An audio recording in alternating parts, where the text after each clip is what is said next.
চেন্নাই টেস্টে বাংলাদেশের আরেকটি প্রতিরোধহীন পরাজয়। চেন্নাই টেস্টের চতুর্থ দিনের প্রথম সেশনে 280 রানে হেরেছে টাইগাররা। হাতে 6 উইকেট নিয়ে 357 রানে পিছিয়ে থেকে চতুর্থ দিনে ব্যাটিংয়ে নামে বাংলাদেশ। অধিনায়ক নাজমুল শান্ত 82 রান করলেও অন্যদের ব্যাটিং ব্যর্থতায় দ্বিতীয় ইনিংসে 234 রানে অল আউট হয়েছে সফরকারী দল। টেস্টে এটি বাংলাদেশের 120তম এবং ভারতের কাছে 12তম পরাজয়। মানিক মাহমুদের ডেস্ক রিপোর্ট। পাকিস্তানকে হোয়াইট ওয়াশ করে টেস্টে যতটা এগিয়ে ছিল বাংলাদেশ, ভারতের কাছে প্রথম টেস্টে 280 রানে হেরে ততটাই হতাশ করেছে শান্ত, সাকিব, মুশফিকরা। পাকিস্তান সফরের আত্মবিশ্বাস চেন্নাইতে এতটুকু তুলে ধরতে পারেনি বাংলাদেশ দল।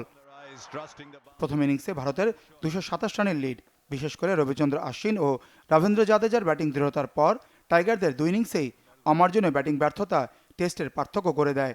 4 উইকেটে 158 রান নিয়ে চতুর্থ দিনে ব্যাটিংয়ে নেমে যে লড়াকু ব্যাটিং দেখার প্রত্যাশা ছিল, সেখানে একেবারেই ব্যর্থ বাংলাদেশ।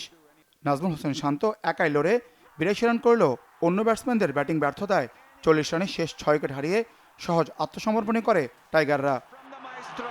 পাকিস্তানের মাটিতে সিরিজ জয়ের পর অনেক বড় প্রত্যাশা নিয়ে ভারতে পা রেখেছিল শান্ত বাহিনী। উড়ন্ত টাইগারদের নিয়ে সতর্ক ছিল ভারত, তাই নিজেদের সেরা দলটি নিয়েই বাংলাদেশের মুখোমুখি হয় তারা। কিন্তু টাইগাররা সোয়া 3 দিনে পরাজয় মেনে নিয়ে টেস্টে উন্নতির কোনো চিত্রই তুলে ধরতে পারল না, ছুঁড়ে দিতে পারল না কোনো প্রতিদ্বন্দ্বিতায়। প্রথম টেস্টে বাংলাদেশের প্রাপ্তি পেসার হাসান মাহমুদের 5 উইকেট। ভারতের মাটিতে বাংলাদেশের প্রথম বোলার হিসেবে টেস্টে এই কৃতিত্ব দেখিয়েছেন হাসান। ব্যাটিংয়ে অবশ্য বাংলাদেশ দুই ইনিংসেই চরমভাবে ব্যর্থ হয়। ভারতের 3 সেঞ্চুরির বিপরীতে টাইগারদের হয়ে চেন্নাই একমাত্র হাফ সেঞ্চুরি অধিনায়ক নাজমুল হোসেন শান্তর। দ্বিতীয় ইনিংসে 82 রান করে টেস্টে 11 ইনিংস পর হাফ সেঞ্চুরি দেখা পেলেন শান্ত। লিটন দাস ও মেহেদী হাসান মিরাজ দ্রুত আউট হওয়ায় তাসের ঘরের মতো ভেঙে পড়ে বাংলাদেশের ব্যাটিং।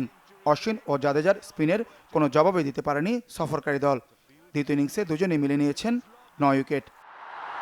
ভারতের মাটিতে টেস্ট জিতবে এতটা আশা করেনি কেউই, তবে পাকিস্তানকে হারানোর আত্মবিশ্বাসে ভারতকে কঠিন চ্যালেঞ্জ ছুঁড়ে দিবে দলের কাছে এতটুকু প্রত্যাশা খুব বেশি ছিল না। কিন্তু দুই ইনিংসেই ব্যাটিং ব্যর্থতায় সব আশা মিথ্যে প্রমাণ করেছে বাংলাদেশ। তৃতীয় দিন শেষে বাংলাদেশের ব্যাটিং কোচ ডেভিড হ্যাম্প ব্যাটসম্যানদের আরও দায়িত্ব নিয়ে ব্যাটিং করার উপর গুরুত্ব দিয়েছিলেন, কিন্তু ব্যাটিং কোচের অনুপ্রেরণাতেও জ্বলে উঠতে ব্যর্থ টাইগাররা। প্রতিরোধহীন আত্মসমর্পণে হতাশার পাল্লাই ভারী করেছে তারা। Manik Mahmud, Bangla vision, sports desk.